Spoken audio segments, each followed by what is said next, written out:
ఇంట్లో ఉన్న ప్రతి ఒక్కరూ ఆనందపడుతూ ఉన్నారు. కానీ ఆమె అలా మారడానికి కారణం నువ్వే అన్న సంగతి మాత్రం ఎవరికీ తెలీదు. ఏం మాట్లాడుతున్నావు భూమి? నేనెలా కారణమవుతాను? నువ్వు తెలిసి తెలియకేదో మాట్లాడుతున్నావు. తెలిసి తెలియక మాట్లాడడానికి నేనేం చిన్నపిల్లని కాను. ఎందుకు తను ఈ మధ్య తన బిహేవియర్లో చేంజ్ వచ్చిందా అని అబ్జర్వ్ చేద్దామని నేను ఒక గంట కనిపెడుతూనే ఉన్నాను. అప్పుడే నాకొక నిజం తెలిసింది. ఏంటా నిజం? నిజం ఏంటంటే నీ అకౌంట్లో నుంచి అలేకి అకౌంట్లోకి 10 కోట్లు మారాయి. 10 కోట్లు మారాయి.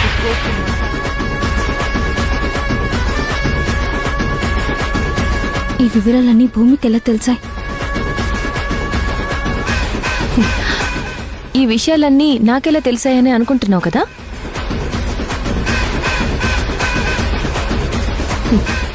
ఈ ఇంటి మీద ఈగ వాలినా ఆ విషయం వెంటనే నాకు తెలుస్తుంది సుహాసిని. ఎందుకంటే ఈ ఇంటిని నేనంత ప్రేమిస్తాను. పుట్టింటి నుంచి ఎప్పుడైతే మెట్టింటికి వచ్చానో అప్పుడే ఈ ఇంటి మీద ప్రతిదీ నాకు ఒక అవగాహన ఉండాలని, అందరితో కలిసిపోవాలని, ఉమ్మడి కుటుంబాన్ని 10 మందికి ఆదర్శంగా చూపించాలని కలలు కంటూ ఉన్నాను. కానీ అలేఖ్య దుర్బుద్ధి ఉమ్మడి కుటుంబాన్ని చీల్చడానికి, అందరూ ఒకరి మీద ఒకరు గొడవ పడ్డానికి తన బుద్ధిని చూపిస్తుంటే నేను తట్టుకోలేకపోయాను. తను నన్ను ఎంత పగబట్టిందో నాకు అబార్షన్ చేయించినప్పుడే మీ అందరికీ తెలుసుంటుంది. ప్రతి విషయంలో నేను అలేఖ్యని అబ్జర్వ్ చేస్తూనే ఉన్నాను. ఈ విషయం అలేఖ్య కూడా తెలీదు. నీకైతే అసలే తెలీదనుకో.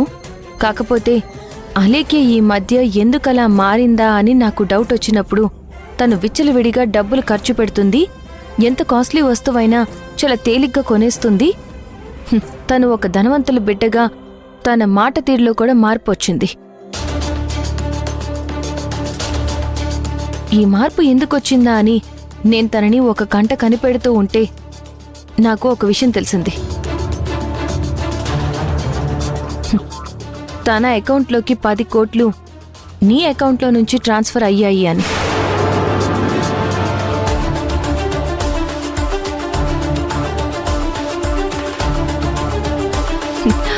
అసలు ఎందుకు ట్రాన్స్ఫర్ అయ్యాయి సుహాసిని?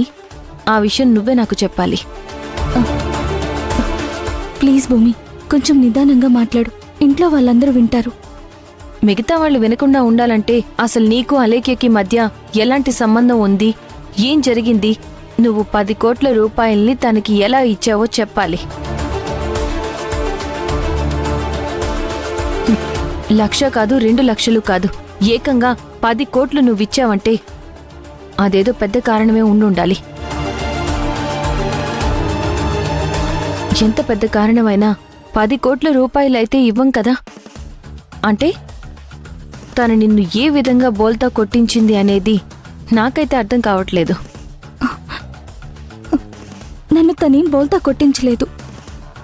అంటే బెదిరించిందా?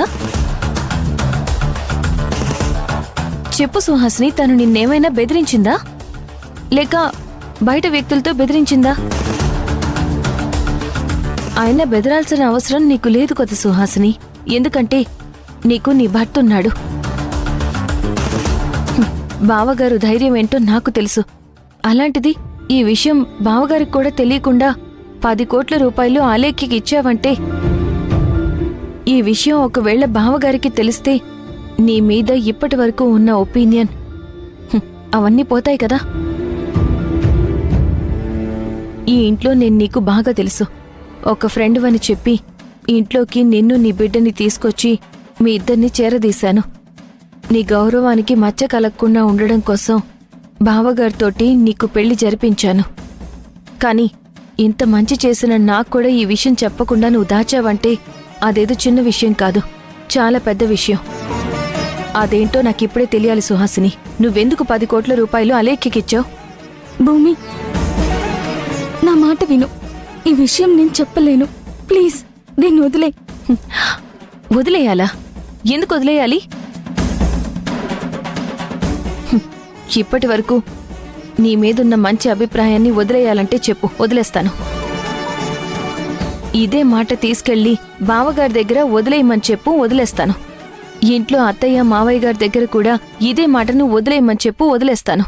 ప్లీజ్ భూమి, మా మధ్య అలాంటి ట్రాన్సాక్షన్ జరిగిన మాట నిజమే, కానీ ఎందుకు జరిగింది, ఏంటా డీల్ అనేది మాత్రం నేను చెప్పలేను. లే సుహాసిని, ఇది పెద్ద స్కామ్ కంటే ఎక్కువ ఘోరాతి ఘోరమైనటువంటి సంఘటన. ఇంత సంఘటన నాకు తెలిసినప్పుడు ఇంట్లో వాళ్ళకి తెలియకుండా నాలో నేను ఉంచుకుంటే నేను తప్పు చేసిందాన్ని అవుతాను. నువ్వు చెప్తావా, లేకపోతే నేనే వెళ్ళి ఇంట్లో అందరికీ చెప్పనా? చెప్తాను.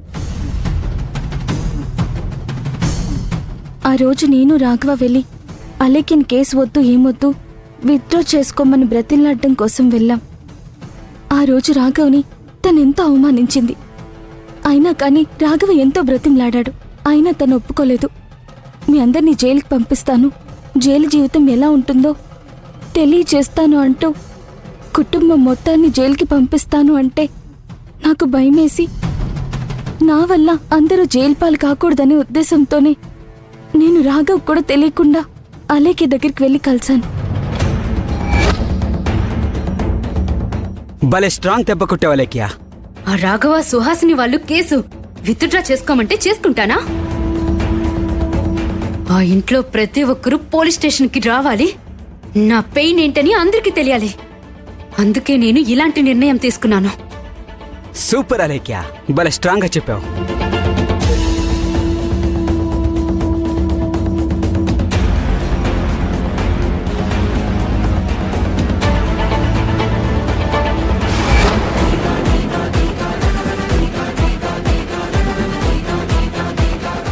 అలేఖ్యా, ఆ సుహాసిని వస్తుంది.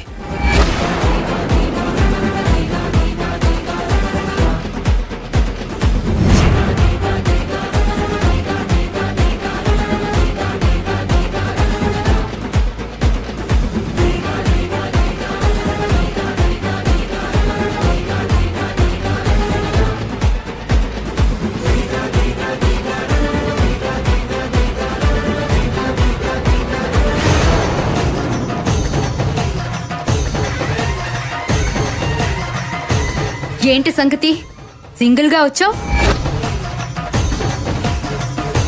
సింహం సింగిల్ గానే వస్తుంది అలేఖ్యా.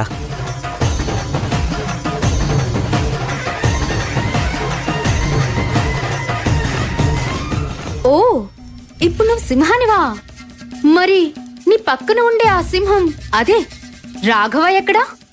నేను నీతో పర్సనల్గా మాట్లాడడానికి వచ్చాను.